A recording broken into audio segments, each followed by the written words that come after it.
Hey everybody, Goldie Greenwich Mystery here. On March 2nd, 2012, I created this little character you may know me for known as Setin Griefer. And he's probably the only reason that I'm even popular. So, to commemorate that anniversary, which was 14 years ago if you can't do math, I'm going to teach you how to draw Setin. Which, this is actually something a lot of people have been telling me to do, but for some reason I just kind of didn't want to. So, I guess we're doing it now.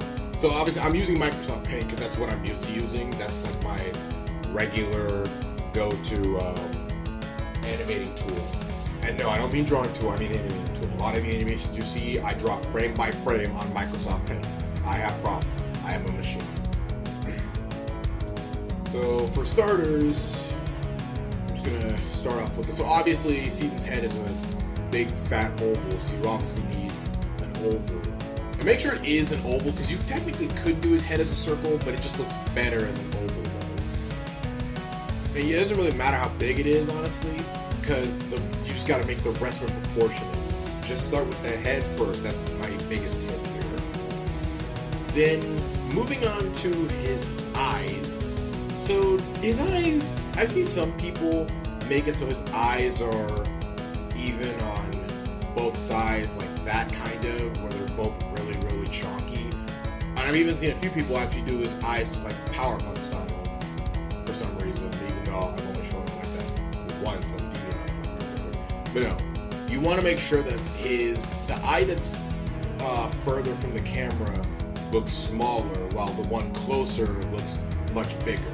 Unless you like, it depends on the angle. I'm drawing him at a normal sideways angle, so I'm gonna do him like that. But if you draw him frontwards, then make sure the eyes are equal, which is easier said than done, because sometimes the eyes will still look crooked. But then again, that's just me on professional. Moving on to his, so I usually start with the nose. However, I'll do the hair first instead, because I know that's probably the thing that I see a lot of people always get wrong with the hair. So for the hair, how I like to do it, see, there's actually two completely separate ways to do it. So way one is that you can kind of just draw it out sort of like this. It's just a rough mock-up, it's not meant to look good. Like, you can kind of just draw it to sort of look really good like that and then go from there. But I don't actually like using the pencil itself, the pencil tool to draw his hair. I use the line tool instead. So what you'll do with his first, so with the starting, I always start with the bangs first. Do that because you can work your way from there, because it gives you a good midpoint. So the first part of, so the bang closest to the camera, it doesn't go all the way to his head. Like, there's still a small gap in between his, like if I zoom in here, you can see there's still a small gap in between his head and the bang. And it's kind of like this somewhat curvy line. It's not super curvy, but it's also not straight, obviously, because if it was straight, then it would just look weird. And then you'll do a second one that, again, not fully touching the top line, and then you'll curve it inwards. Because if you don't curve it, then it looks a little weird. I've seen people do it fully straight. Even I did it like that at one point. It just doesn't look right. And then you want to do a line here. Now make sure that this line that put above his eye is not too close to his eye, because he needs room for his eyebrows. And then, like, if you were trying to do, because sometimes if he does, in some pictures he doesn't have eyebrows, but I usually draw him with eyebrows and make sure he has room for his eyebrows. And also make sure that the line stretches far enough so it's not fully intersecting his eye, because when you do that next bang here, when you take this second bang here, it's basically like a inverted version of, a slightly longer inverted version of the bang that you just did right here. And then I'm going to do another one curving like that again, to make sure it's not fully touching the top. Then you do one more horizontal line like that. This one has to be shorter than the other, because otherwise it would actually go into his head. Then you do, the last bang is basically, the farthest one away is basically the exact same as the closest one. Only key difference though is on this one, the final bang does actually clip outside of the head like that.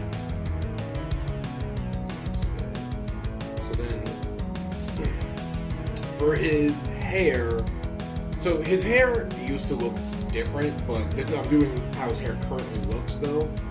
So for that, you'll start with a sharp point right there that curves upwards. Then you'll do a second one that goes into the head, and it touches the head like that. And I'm not really sure what part of it. This is just like part of the hair I added because his hair used to look really weird, but I added this to make it look a little less cartoony and a bit more realistic, which is ironic because it's Setin Griefer. Like, he has green hair, it's not realistic. Then for the next part of his hair, so the part of his hair that's a very recent change is that he kind of has these sort of horn-looking things on his hair, like Godelia's crown corn does. You'll want to first make a line that goes pretty high up, curve it outwards so that way it looks relatively good. Then you'll do an inverse one so that way it's kind of curving towards his head. And then you'll want to repeat the process again. Only difference is this one, of course, starts shorter and then it goes longer near the end so that way it kind of curves like that. So, kind of like that. However, the way I usually do it though is more like this. So that way it looks a little bit more clean on his head. I've seen people do it the first way I just did it. That's usually how I see people that do kind of do his hair like this. That's how they do it. But it should be more like this though.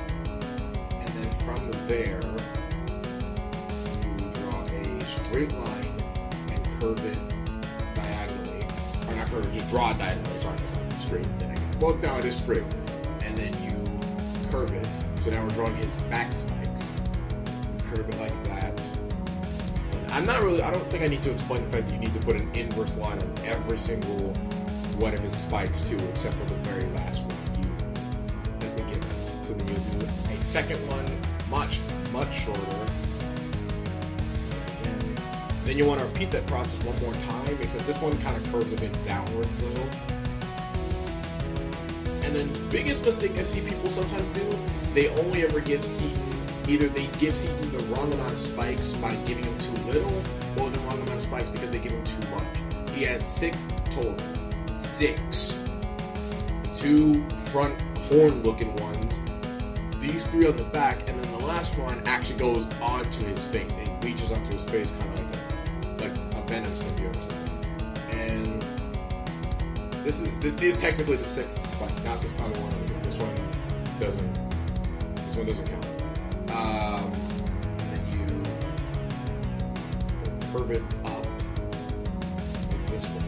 So make sure, again, you can curve it, but don't make it touch the bangs just yet, because you still need to add the little like inner spike bangs. So then here, so I've seen some of my friends do it like this, which is fine, but I like to do it like this, where it's partially going into the hair and it's curving. And then you do, what a shocker, the inverse. And then you curve it very far. It needs to curve very much at the bottom, and then it kind of straightens out at the top. So that way it kind of attaches to the hair like that. And then you got the hair. So then we can, I'll just color this black and then color it black. So then to complete the rest of the head, the eyebrows are just curved lines. Now I'm just going to do regular eyebrows. I'm not really going to tell you how to do the eyebrows, because that's probably the simplest part. They're just curved lines. You know what to do.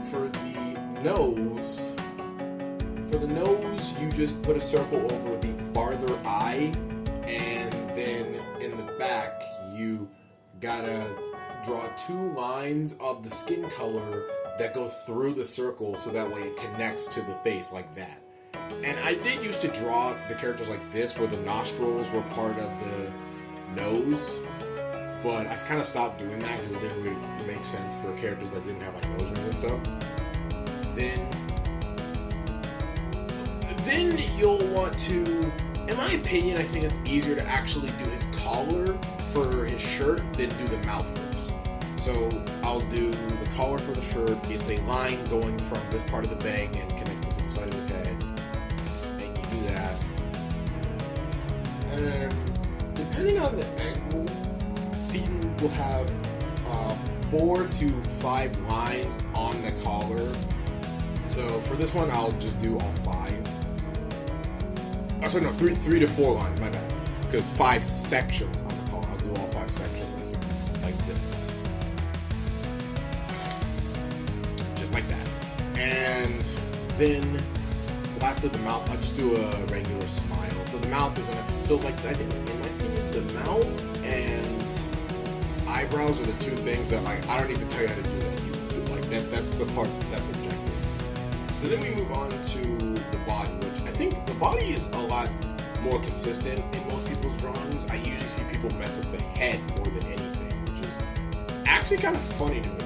I feel like the head isn't super hard, but then again, I've been drawing Seton for 14 years now, so I don't know why I just forgot. 14 years, and I've gotten good at it. So I'm going to use another layer. Normally, I probably wouldn't use another layer like this, but I'm just going to use it for simplicity's sake. And I'll have it over top this layer first, and then I'll change it to the bottom layer once I've finished. So for Seton's body, you'll start with a line that goes right here, basically right in between like his little spike right here and then his head, his chin. Draw like that. Technically, depending on the Seton you want to do, you could either have it straight, like how it used to be in early videos, or you can have it curved, like how it looks in a lot of pictures. Because the whole point is that, like, I made it curved. It used to be straight, because that's just how it looked. I just liked it that way. But then I later made it curved to represent the fact that he's kind of a little plump. Like, he's a little rounded in the stomach. He's not fat or anything, but he is just rounded off. Whole thing about it. So then you want to curve that. I'll do the curve one. Then on the other side over here, just below the spike, like somewhere here, basically, I'm honestly not sure really how to describe it. Just do it close by. You'll do another line, but this one you do the opposite. You curve it inwards instead. Then you'll do the exact same, but a little further away, so that way it can act as the jacket.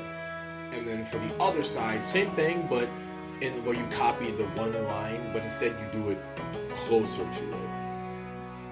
Then you take 2 lines over here. Now they can be straight or slightly curved. I like to slightly curve them. It doesn't matter how you do it. And you do that. Then for his shirt underneath his jacket, this is probably the one part that I think is the only thing that people always get consistent, because it's just the Powerpuff Girls style. You just draw 2 lines and that's pretty much it. I curve them because it makes it look more dynamic, but like, that's not hard to do. If you mess that up, you deserve to not draw Seton Griefer ever again. Like, bro, you have one job. And then from there, you do one more line underneath this one, and you can either kind of like curve it in like that, but what I like to do, because I'm on Microsoft Paint, is I'll draw it and then I'll curve it up on one side and then curve it down on the other to make it look more naturally flowing. Then I'm just gonna draw the top. This part isn't necessary. I'm just doing this so I can color the rest of his body white and then change the layering it on like that. So then for the feet. Now the feet, I feel like, is actually one of the things I get inconsistent, because sometimes I make his feet too big, and let's hope I don't really screw it up that badly here. So you'll draw 2 lines like this. Now you can technically draw them as long as you want. I draw them relatively short because Seton's only 3 foot long. So you draw them kind of like that. And make sure that this line is somewhat in like the middle of, like close to the middle of this side of the jacket, because if you put it on the complete side, if you put it way over here, then he looks really, really weird. It just looks really cursed, and I've seen people do that actually. Like, please don't do that. That's just no. there. So then the feet are a curved line like that that goes down on both sides over here.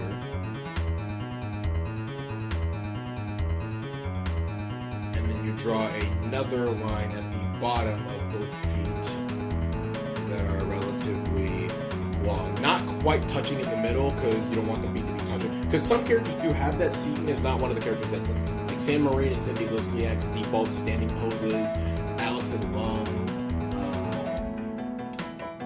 Jasper Francesca, even at one point Kendalline Griefer, like all of them had that. Seton does not have that. So then you can do his shoes two different ways because you can pretty much, or like his inner legs two different ways. You can just draw straight lines that go straight up.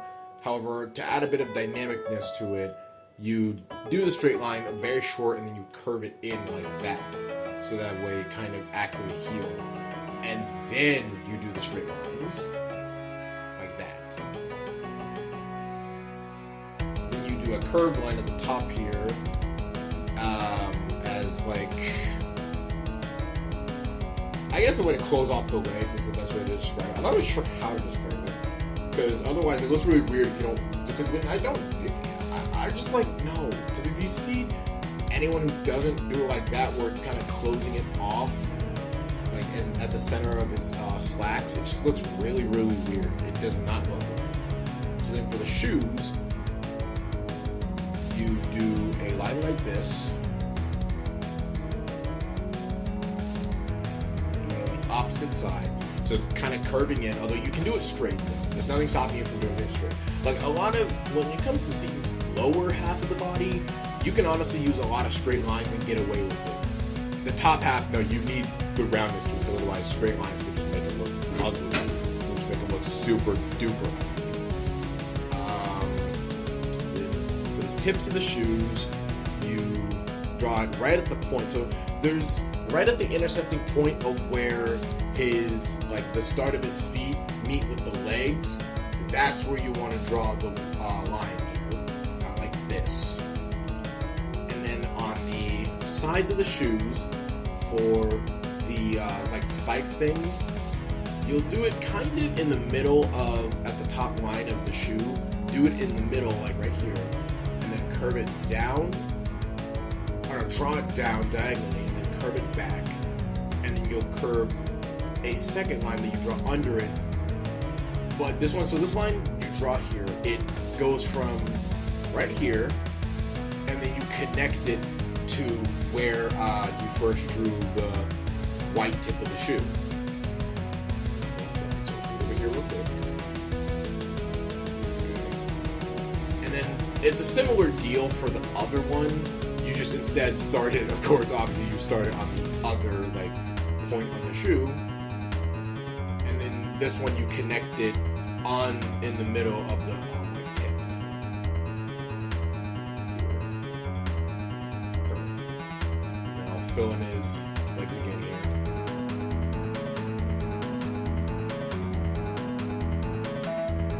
And then lastly for his arms. So his arms can be done in multiple ways. I'll do how I usually draw them, the standard arms. So for that, you can use a line, again, straight or curved, it doesn't matter, that kind of comes in the head. And then you'll draw a second one that kind of curves, it's connected on the body. Like this one, like this other one is kind of floating away from the body.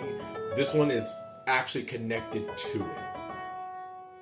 And then for the other arm, so normally I would, I did this part of the head first, but normally I actually do this kind of, and then like how I would do it is then I would draw the line here again, just like that, and then I would switch the layers, and then I would draw it here and then complete it. But I won't do that just yet. I'll do that in a second here. And I won't really explain that part because that part's not really needed. Because sometimes I draw it far enough away to the point where I don't have to do that, but usually when I do draw it, I do that. And then for his cuffs, for his shirt cuffs, you draw lines like that, curve them, and then draw a parallel one, just like that. This side is pretty much the same deal, just of course you don't have to draw it fully because it's being cut off. And then this side, you just draw the line, curve it outward, here on the other side, the more exposed arm, you do the same thing, but you have to do it parallel to both sides. Then for his hands, so his hands, honestly, I'm not really sure how the best way to describe it. How I do it is I use the pencil tool and I draw a curve around like that, and then make it kind of curve upwards towards the cuff, and then like halfway up, then you draw his thumb. I guess that was too big. Draw his thumb like this, and connect it, and then the other side is the same deal, except you don't have to do the thumb. Normally I wouldn't curve it that much up, but again, because this is not really meant to be a professional drawing, I'm fine with a few mistakes here and there. Plus, it adds a bit of realism anyways, because it's not always perfect. It's not. I can tell you that right now. So then, on this side, you'll add a line like a bit down on the outside part of his arm for the hood. Whereas this side, because I did it weird, I'm gonna have to. So here's what I'm gonna do. So then I'm gonna combine the layers, because these are on two separate layers. I'll combine them, and then as I said, I draw it like that to connect it onto the head here, and we'll draw that up just so I can disconnect these. So when I color it in, it doesn't look weird. And then you do the hood way the exact same. You do the hood the exact same way.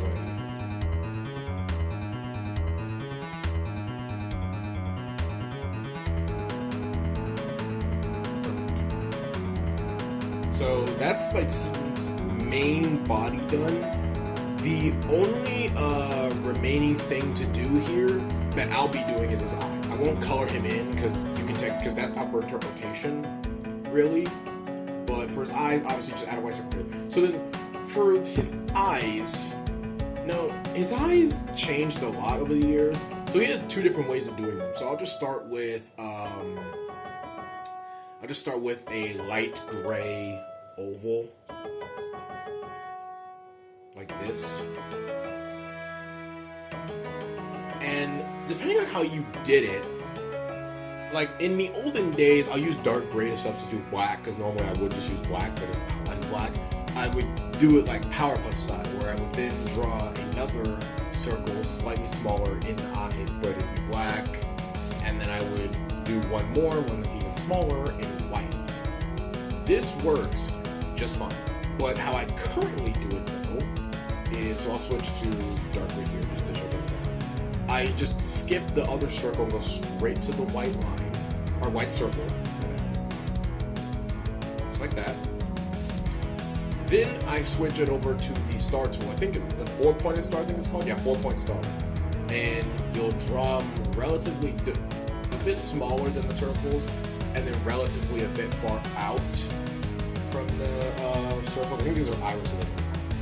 And then lastly, you'll use a lighter color of the eye for a oval, just like that.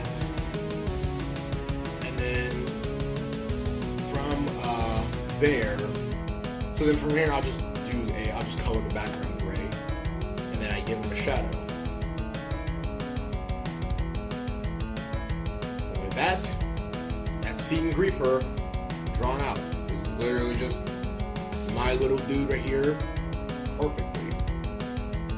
So I hope you all enjoyed this tutorial, and I hope this helps if you ever decide to draw Setin Griefer or any characters in an art style similar to mine. So until then, this is Goldie Greatest Mystery, signing off. Oh yeah, and thanks for watching, by the way.